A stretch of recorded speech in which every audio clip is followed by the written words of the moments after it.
Les trêves internationales sont terminées et retour de nos compétitions préférées parce que là, on aura droit à des championnats, des Ligues des Champions, pas des Ligues des Nations parce que moi, la Ligue des Nations, ça me fout les boules, les gars.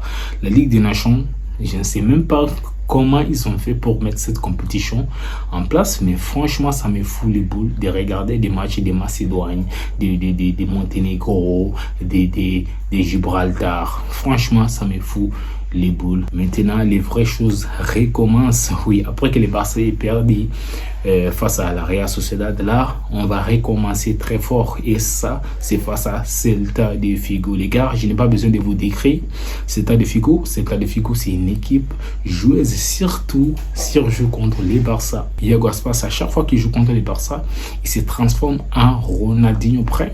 Je ne sais pas ce que le Barça lui a fait dans le passé. Je ne sais pas ce qui s'est passé. Mais franchement, les gars, à chaque fois qu'ils jouent contre le Barça, ils se transforment en Ronaldinho Prime. Là, ça va être très compliqué. Ça va être très compliqué. Surtout encore, on nous dit que Lamine Yamal sera absent. On a vu comment le Barça était inoffensif face à la Real Sociedad lorsque Lamine Yamal n'était pas là. Pourtant, moi, au début, je pensais que c'est le Barça qui a mis en place cette idée de dire que oui, Lamine Yamal doit se reposer pour qu'il ne parte pas en sélection. Mais là, même au retour de la trêve, j'apprends que Lamine Yamal ne sera pas là contre Celta de Vigo. Et moi, j'ai l'impression que les Barça sont en train de jouer avec le fait. Parce que je commence à avoir l'impression que les Barça ne veulent pas que la fédération espagnole soupçonne du fait que les Barça ne veulent pas que ces joueurs partent en sélection. Moi, c'est comme ça que je vois la chose, quoi. Et dire que Lamine Yamal ne sera pas là contre Celta de Vigo, en sachant que Lamine Yamal, c'est l'un de nos éléments les plus importants. Parce que j'ai commencé à avoir l'impression que les Barça se soucient trop de la fédération espagnole. Pourtant, de l'autre côté, on a vu le Real Madrid. Ils ont inventé une blessure pour Vinicius. Bien sûr, pour Vinicius, ils ont inventé une blessure, oui, à l'épaule, juste avant la trêve internationale. Mais lorsqu'on était de retour, après la trêve internationale, les premiers matchs, Vinicius, il était titulaire. Mais là, maintenant, les Barça, j'ai l'impression qu'ils ne veulent pas blesser la fédération espagnole, faire reposer toujours Lamine Yamal en disant que oui, il n'est pas encore revenu de blesser. Il a même raté les matchs face à la Real Sociedad. Il a aussi raté les matchs face à Celta de Vigo. Si c'est le cas, vraiment, je vais dire que les Barça jouent avec le feu. On joue avec le feu. Mais si Lamine Yamal, il est vraiment blessé là, on n'y peut rien faire. Ouais, c'est la malchance qui nous tombe dessus.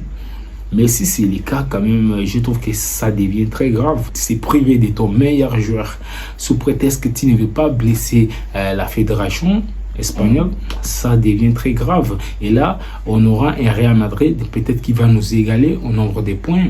Et laissez-moi vous dire quelque chose. Actuellement, les Real Madrid, ils sont un peu perdus. Ils ne sont pas en confiance. Mais lorsqu'ils nous égalent au point, laissez-moi vous dire qu'ils ne vont plus jamais nous laisser. S'ils gagnent leur match en retard, il revient à 3 points. Et si on perd les matchs face à Celta de Vigo, je vous rappelle que ces matchs se jouent à l'extérieur et à Vigo là-bas. Et je n'ai pas besoin de vous le dire à quel point c'est difficile de jouer dans ce stade avec des joueurs qui se transcendent à chaque fois qu'ils jouent contre les Barça. Donc là, moi je trouve que les Barça jouent là avec le feu. On joue avec le feu parce que si jamais les Real Madrid nous rattrapent au point, laissez-moi vous dire que on doit dire adieu à la Liga. On dit adieu à la Liga. On n'aura pas de solution. En sachant que oui, chaque match, on va nous voler des points par-ci par-là. En sachant que le Real Madrid sera favorisé par les arbitres. Et je sais que beaucoup de merengues vont essayer de me dire que oui, ce sont les excuses. Mais quand vous regardez les matchs, et au fait, nous tous qui regardons la Liga, on connaît comment ça se passe. On a vu notamment les matchs contre la Real Sociedad où les Barça s'est vu refuser un but injustement. Donc je pense que si les Barça ils font ça pour ne pas blesser la fédération espagnole, là ils jouent avec le feu. Mais si c'est vraiment Lamine Yamal il est blessé, là on ne peut rien faire. Là c'est la malchance qui nous tombe dessus.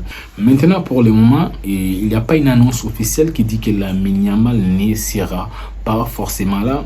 On va essayer de voir jusqu'à la veille du match. Peut-être d'ici demain on aura une officialisation. On va voir ce qui va se passer. Mais si vraiment Lamine Yamal n'est pas de la partie, ça va être un peu compliqué. Ça va être un peu compliqué parce que Celta de Vigo, c'est pas n'importe qui. Celta de Vigo, même quand ça ne va pas chez eux, même quand ils jouent la relégation, il nous fait toujours la vie dire. C'est pour vous dire que Celta de Vigo, c'est pas une équipe qu'on doit prendre à la légère. En Liga, déjà, toutes les équipes actuellement, ils ont la rage contre les Barça parce que Barça actuellement, c'est l'équipe qui joue plus le beau football, c'est l'équipe qui gagne plus de matchs, c'est l'équipe qui marque beaucoup plus de buts. Lorsque les équipes jouent contre les Barça, ils vont toujours se transcender. Et même à part ça, Celta de Vigo, ça a été toujours comme ça. Ils se transcendent toujours à chaque fois qu'ils jouent contre les Barça. Donc là, il va falloir qu'Hansi Flick nous trouve une solution par rapport à l'absence de Lamine Yamal. On a vu la dernière fois, il avait mis Fermin Lopez sur les côtés droits et ça n'a pas du tout marché. Fermin Lopez, il était dégueulasse sur ses côtés. Je ne suis pas en train de dire que Fermin Lopez, c'est pas un bon joueur, mais je pense que Fermin Lopez pourra s'en sortir au milieu des terrains. Donc, essayons un peu de voir la composition que je vais voir Hansi Flick aligner. Oui, c'est ça la composition que moi je vais voir. Peut-être ça ne sera pas ce qu'Hansi Flick va aligner, mais moi, c'est la composition que moi je vais voir. Dans la cage, Iñaki Peña, classique. Même si j'aimerais voir Chesney, qu'on n'a pas vu depuis qu'il est venu. Le mec, il est sorti de sa retraite, il ne joue même pas. On ne sait même pas ce que ça peut donner, mais on ne le voit pas du tout. J'aimerais voir Chesney, mais je sais qu'Hansi Flick va nous mettre Iñaki Peña. Je n'ai pas du tout confiance.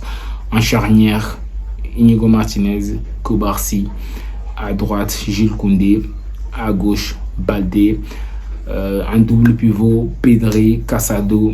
En 10, je vais voir cette fois-ci Fermin Lopez. Maintenant, si le front droite, je vais voir Dani Olmo parce qu'il a déjà joué à ses postes à plusieurs reprises, surtout avec la sélection. Et de l'autre côté, à gauche, je vais voir Rafinha, en pointe Robert Lewandowski. Je sais qu'avec cette composition quand même, on ne sera pas dégueulasse. On ne sera pas dégueulasse et j'espère voir un très gros match de la part du Barça. Vis-à-vis de ce qui s'est passé face à la Real Sociedad, on s'est fait manger ce jour-là, on n'a même pas cadré un seul tir. Et je ne veux pas que ça se répète parce que là, on va commencer sérieusement à se dire que si Lamine n'est pas là, on ne pourra rien faire. En fait, c'est très grave de se reposer sur les épaules d'un gamin de 17 ans. Donc, il va falloir que l'équipe se gère. Il va falloir que tout le monde prenne sa responsabilité et enfonce cette équipe de Celta de Vigo. Donc, les gars, c'est tout pour aujourd'hui. J'espère que vous avez aimé la vidéo. Si c'est le cas, n'hésitez pas à me le faire savoir en commentaire. Et surtout, dites-moi en commentaire quel est le 11 que vous voulez voir. Donc, les gars, on se retrouve à très bientôt. Merci beaucoup pour tous ceux qui me soutiennent.